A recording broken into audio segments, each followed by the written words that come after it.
Welcome back. In the last episode, we learned how GPR, ground-penetrating radar, sends out pulses of electromagnetic energy and listens for echoes from the ground.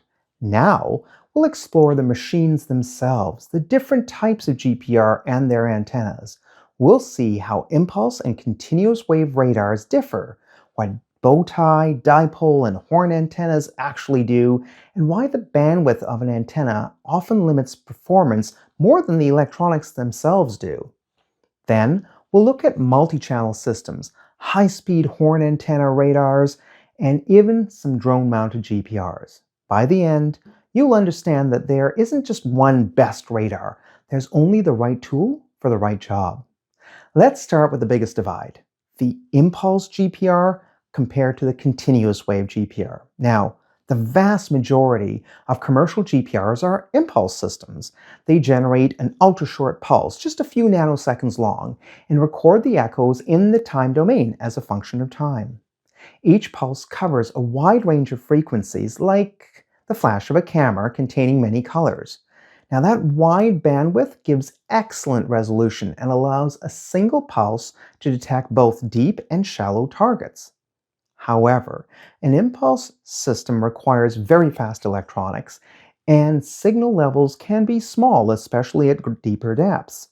Examples of impulse radar systems are those made by Malo Geoscience in Sweden, Impulse Radar in Sweden, it's in the name, Transient in the UK and the Ukraine, most GSSI systems, IDS Italy, Sensors and Software here in Canada, and many other smaller manufacturers. Continuous wave radar systems take a completely different approach. Instead of short flashes, they transmit a steady tone and measure how it changes after bouncing off targets. So, examples of a continuous wave system might be systems from Contour in Norway or ProSAC in Switzerland, and some newer GSSI systems. Now, one form of continuous wave system is a frequency modulated continuous wave, or FMCW. This kind of radar sweeps its frequency upwards and downwards, kind of like a siren.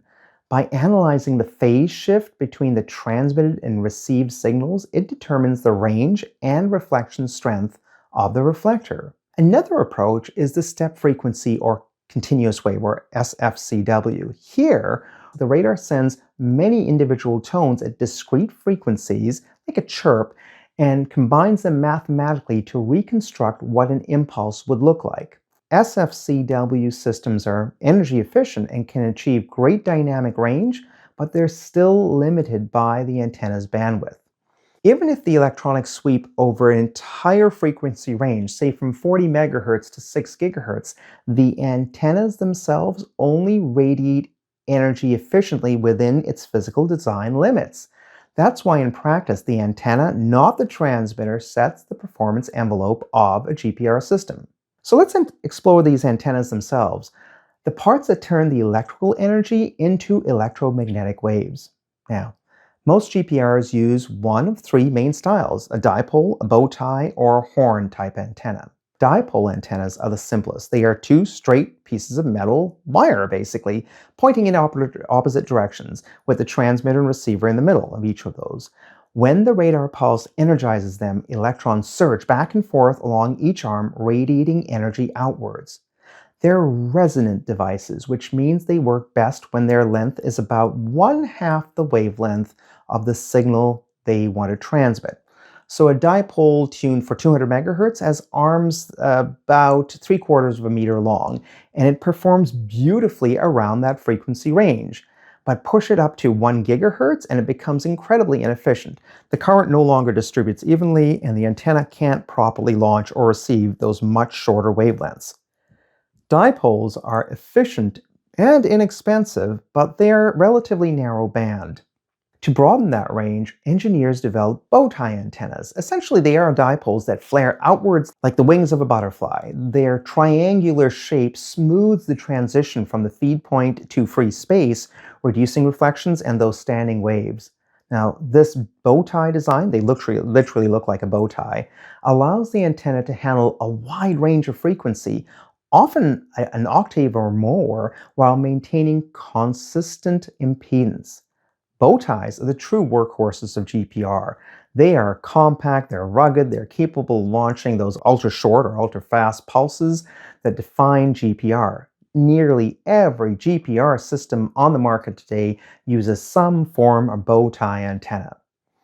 But the environment around the GPR antenna tends to complicate things. Now, a radar sitting on the ground has to deal with reflections not just from below, but also from above. Buildings, vehicles, trees, even the operator's body.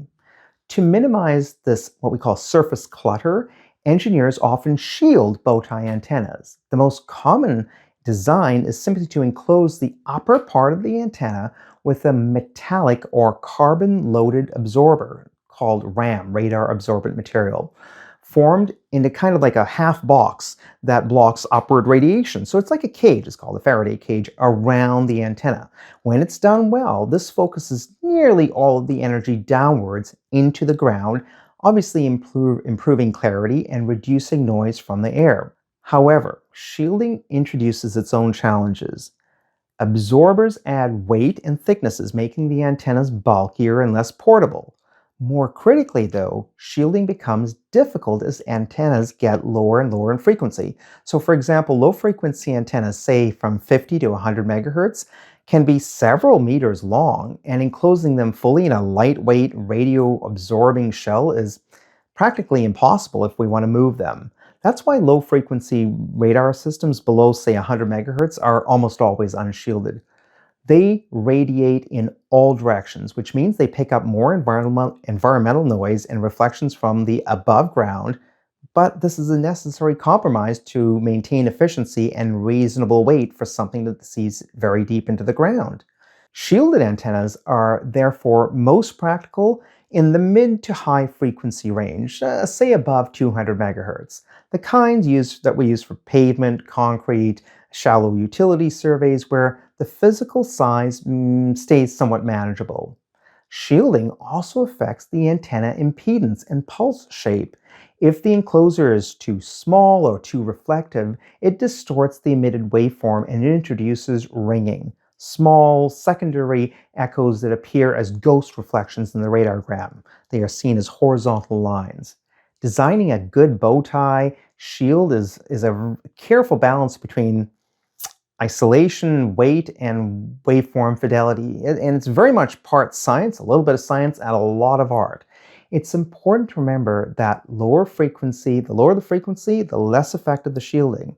So, shielding at 1 gigahertz, 2 gigahertz antennas used for concretes, they're pretty well shielded. But a 200 megahertz antenna that is supposed to be shielded actually isn't well shielded at all, because to make it fully shielded would make it too large to move.